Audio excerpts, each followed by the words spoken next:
कैसा पुत्र चाहिए? अब एक बार आप बताओ ना कैसा चाहिए पुत्र। व्यास जी कह रहे हैं मुझे ऐसा पुत्र दे दो जो मेरी धरोहर को, मेरी परंपराओं को, मेरे धर्म को आगे ले जाए। माता पिता के धर्म को, माता पिता की धरोहर को जो आगे नहीं ले जाता, ऐसा पुत्र किसी काम का नहीं है। माता पिता का धर्म क्या है? स्वधर्मम कृतम मूलश्य। धर्म सबका स्वतः का होता है। धर्म किसी का लेना नहीं चाहिए, धर्म स्वतः पैदा करना चाहिए। किसी का भी धर्म लेने से, गीता में तो अधर्म भी बताया किसी का धर्म लेना, क्योंकि धर्म स्वतः पैदा करना चाहिए, धर्म का प्रादुर्भाव करना चाहिए। प्रत्येक मनुष्य का धर्म स्वतः प्रकट होना चाहिए, जीने की पद्धति प्रकट होनी चाहिए, जीवन शैली प्रकट होनी चाहिए, मुक्ति का मार्ग, कल्याण का मार्ग, प्रभु आनंद का मार्ग, सुख शांति का मार्ग स्वयं चुनना चाहिए। ऐसे कर्तृत्व को पैदा करना चाहिए, तब आदमी स्वयं धर्मात्मा बनता है। इसका धर्म उसका धर्म बदलने से कोई धर्मात्मा नहीं बदलता। लोगों ने कितने धर्म बदल लिए पर कोई धर्मात्मा नहीं बने। और आप एक भी धर्म मत बदलो, खाली प्रकट कर लो धर्म को, आप ही धर्मात्मा बन जाएंगे। गांव में सबको भगत जी नहीं कहते, ये ध्यान कर लो। आजकल हमारे यहाँ राजस्थान में कई गांव हैं, खेड़े, छोटे छोटे गांव, वहां पर कई भगत जी होते, 2-4 भगत जी। वो कहीं से लेके नहीं आते भगत जी को, उनके स्वयं के आचरण के कारण उनका नाम भगत जी पड़ जाता है। क्यों?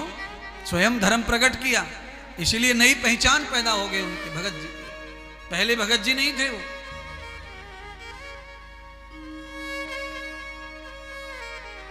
भगवान सुखदेव ने सोचा कैलाश में मैं कथा करता हूं, कोई सुनने वाला ही नहीं है, कहीं मैं भगवान की कथा भूल ना जाऊं। आज मुझे मौका मिला है व्यास जी के यहां, तो धरती लोक पर तो दुख इतने हैं, पाप इतने हैं कि लोग कथा सुनेंगे, अवश्य सुनेंगे। तो मुझे भगवान की कथा कहने का मौका मिलेगा तो मैं किसी और को इनके यहाँ पुत्र बनाकर क्यों भेजूं? तो भगवान शंकर ने स्वयं निश्चय कर लिया, प्रसन्न हो गए व्यास जी की भक्ति से और पुत्र बनने के लिए तैयार हो गए। पर अब प्रॉब्लम आ गई कि पुत्र बने कैसे? ब्रह्म जीव कैसे बने?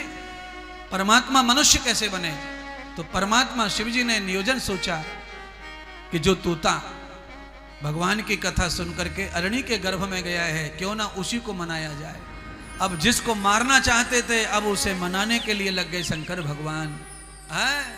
एक कथा श्रवण करने वाला प्राणी, पांडाल में जो आए हुए प्राणी हैं, इनमें से अगर किसी ने कथा को तोते की तरह चित्त लगा के सुन लिया, उसकी वैल्यू क्या हो सकती है? स्वयं शंकर भगवान उसे मना सकेंगे हाथ जोड़ के, भैया आजा, भैया ओ भैया, ओ भैया जरा हमारी सुन ले भाई, जरा हमारी सुन ले। अब बोलो कथा का प्रभाव क्या है? आधे से ज्यादा जनता तो अलवर की यही समझती है, हाँ कथा फता हो रही होगी, कथा वथा, आया होगा महाराज, कोई शास्त्री, कोई महात्मा।